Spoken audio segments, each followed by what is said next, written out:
গেল কয়েক বছর ধরে উচ্চ ফলনশীল জাতের বেগুন চাষ করছেন শতাধিক কৃষক। উচ্চ ফলনশীল জাতের বেগুন চাষ করে লাভের মুখ দেখলেও এবছর লাল তীর নকল বীজের কারণে নিম্ন জাতের বেগুন উৎপাদন হচ্ছে এবং একই সাথে বেগুন গাছের পাতা হচ্ছে হলুদ রঙের।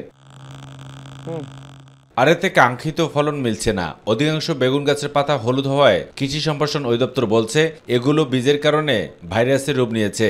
এ প্রতারণার শিকার হয়েছেন রাজবাড়ী জেলার গলন্দ উপজেলার শতাধিক কৃষক।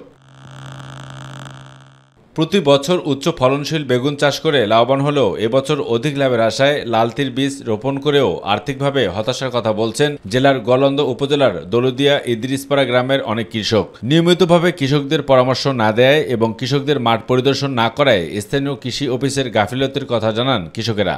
আর বেগুনের গাছ হলুদ কালার, যে ওষুধ দেয় ওই তো কাজ হয় না, খালি কয় এদের পরে এটি দাও, এদের পরে এটি দাও। গাছ এখন শক্ত হচ্ছে, এখন খ্যাতি শেষ।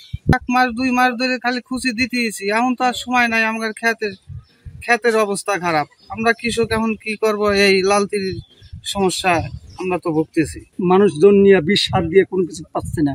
লালতি সয়ালের বিষ নিয়ে পাতা ফ্যাসা হলুদে এই কিছু হচ্ছে না, নষ্ট হয়ে যাচ্ছে।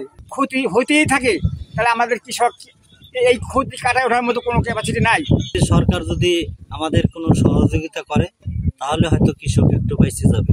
কৃষকরা জানান কৃষি অফিসের সিন্ডিকেটের কারণে বেগুন চাষে লাল তীর বীজ রোপণ করে বিপাকে পড়েছেন তারা। আমরা সবসময় কৃষকদের পাশে আছি, আমাদের পণ্যের পাশে আছে।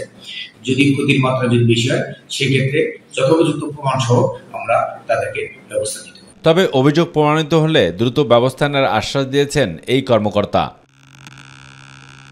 আবু সদপু, মাই টিভি।